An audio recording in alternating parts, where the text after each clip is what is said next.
Oi, pessoal, tudo bem? Então, vamos dar continuidade à nossa disciplina de ciências, né? Com o conteúdo, a gestação e o parto, tá? Então, leitura do livro didático, da página 115 a 120. Aqui, então, nós estamos falando da gestação e depois nós vamos falar do parto. Então, a gestação inicia-se, né, quando há uma fecundação e quando esse embrião fixa-se. Então, ocorre a nidação, né, quando ele consegue se fixar na parede do útero, lá no endométrio. Aí sim começa-se, inicia-se a gestação. Essa gestação tem a duração aí de 9 meses, ou seja, 40 semanas, né? Que aí sim o bebezinho está pronto para nascer. Então aqui apresenta a evolução dessa gestação, né? Pequenininho, então ele vai evoluindo e com isso ele vai tomando forma, né? E peso. Então ele vai ganhando forma e peso e a mãe também, os seus órgãos, quando o bebê começa a se desenvolver, os órgãos da mulher também começam a se adequar, né? Perceba que quando a mulher já está com 9 meses de gestação, o bebê ocupa um bom pedaço dessa área, né, do abdômen da mulher, então os seus órgãos também têm que se adequar, modificar, né? Muitos vão para um lado, outros sobem um pouquinho, a coluna vertebral também sente um pouco dessa pressão, que fica bem pressionada, e também nós temos o caso da bexiga, né? A bexiga urinária, como fica bem embaixo do útero, a mulher fica em constante, ela pressionando bastante e ela sente bastante vontade de urinar, fazer xixi, justamente porque o bebê fica bem embaixo ali da bexiga urinária da mulher. Aqui então nós temos desde a hora da fecundação até depois, né, da fixação, anidação. Então isso aqui como que ocorre? Então o óvulo sai do ovário, ocorre o amadurecimento, então ele sai do ovário e vai seguir pelas tubas uterinas. Então ele encontra nas tubas uterinas o espermatozoide e o espermatozoide acaba fecundando. Quando ele fecunda, então por fusão dos núcleos, né, começa-se a divisão celular.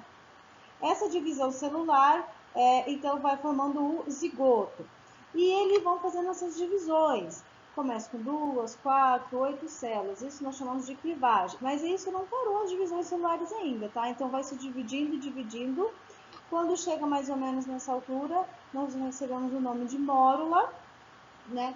E depois blastocistos e depois blastocitos já implantado. Quando é implantado, então nós chamamos de nidação.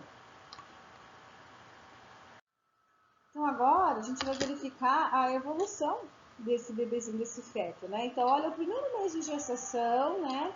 Nem parece um ser humano e depois ele vai evoluindo. O primeiro órgão a ser feito, né, é o coração, tá? E justamente porque através dele vai bombear os nutrientes, o oxigênio para todo o organismo, né? E esses nutrientes, esse oxigênio, ele recebe da mãe, através da placenta e cordão umbilical, né?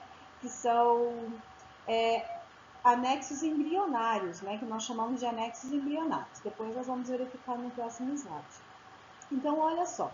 Aí, conforme vai passando os meses, vai desenvolvendo essas células e essas células vão se especializando, né, nos tecidos e nos órgãos, né?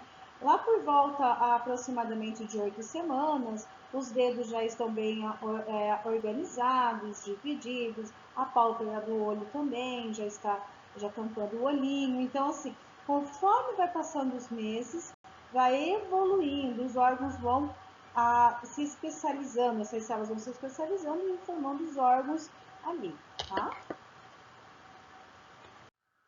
Aqui então os anexos embrionários. Os anexos embrionários, então nós temos o saco miniótico, né? A placenta e o cordão umbilical. No saco miniótico nós temos o líquido amniótico, né? Esse líquido é bem importante porque ele protege, né, o bebê dos choques mecânicos, né?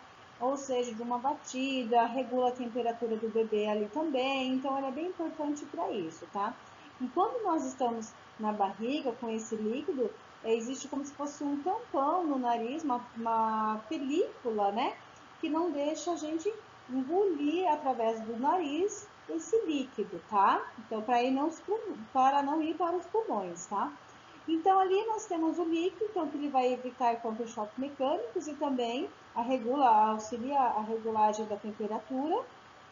O cordão umbilical, então, porque ele faz a comunicação, né, entre a placenta e o bebê, então, ele é através do cordão umbilical que o feto recebe, então, os nutrientes e o oxigênio, e também ele devolve, né, suas excretas e o gás carbônico através do cordão umbilical.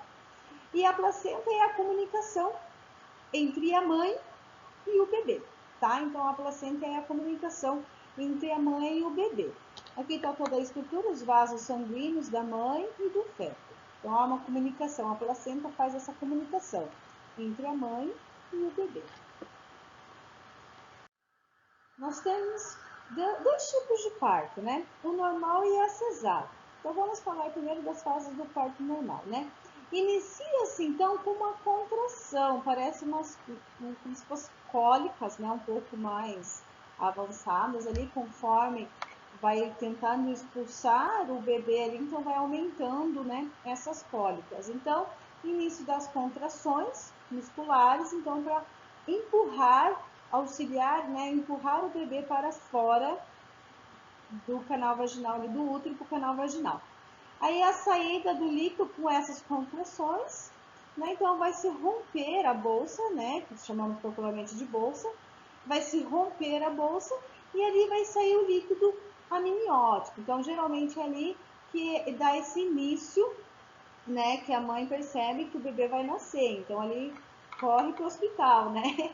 Então ali sai esse líquido amniótico. Depois ocorre uma dilatação do colo uterino, porque se prepara então para a passagem do bebê. Então essa musculatura, né, vai se quando ele abre então esse colo para que passe então o bebê. A primeira parte que passa do bebê é a cabeça, né? Então aí ele passa com a cabeça e depois passa o resto do corpinho ali, tá? E daí depois o período de expulsão do feto sai, termina de fazer a contração e depois é retirado então a placenta. A placenta tem que ser retirada justamente para depois não ter alguma infecção, né? Porque a finalidade dela então é a comunicação entre mãe e filho, né? Passar ali os nutrientes, o oxigênio, então ela está nativa. Depois que o bebê é retirado, ela não tem mais nenhuma finalidade dentro do corpo da mulher. Então, se ela não for retirada, ela pode acabar pegando infecção ali, tá bom? E nós temos aqui o parto cesáreo, né? Então, o parto cesáreo é indicado em alguns casos, né?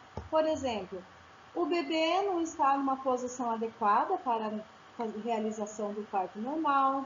Existem mulheres que não conseguem ter uma dilatação para realizar o parto normal. Alguma doença, né? Geralmente, vamos dizer lá, a HIV, herpes, essa herpes ativa, tá? Então, ela está ativa, não simplesmente o herpes no organismo, mas ela tem que estar ativa. Herpes e várias outras doenças, né? Que pode, câncer, então assim, enfim, várias doenças que pode acometer a criança ou até mesmo a criança ter algum tipo de doença, como hidrocefalia, algum problema no coração, que não vai conseguir, né, realizar com o parto normal, pode correr algum risco, então eles indicam a cesárea. Até mesmo quando o bebê entra num sofrimento, né? E acaba, por ele ser muito prematuro, ou acontecer alguma coisa, ou até mesmo o cordão umbilical, muitas vezes já está envolvido em volta do pescoço, então é indicado então a cesárea. Aí essa cesárea então ela é aplicada uma anestesia raquidiana na mulher, na coluna vertebral, então é colocada essa anestesia. A mulher, então, ela fica anestesiada da barriga para baixo ali, né? Ela observa todo o movimento do parto, só que ela não sente dor naquela região.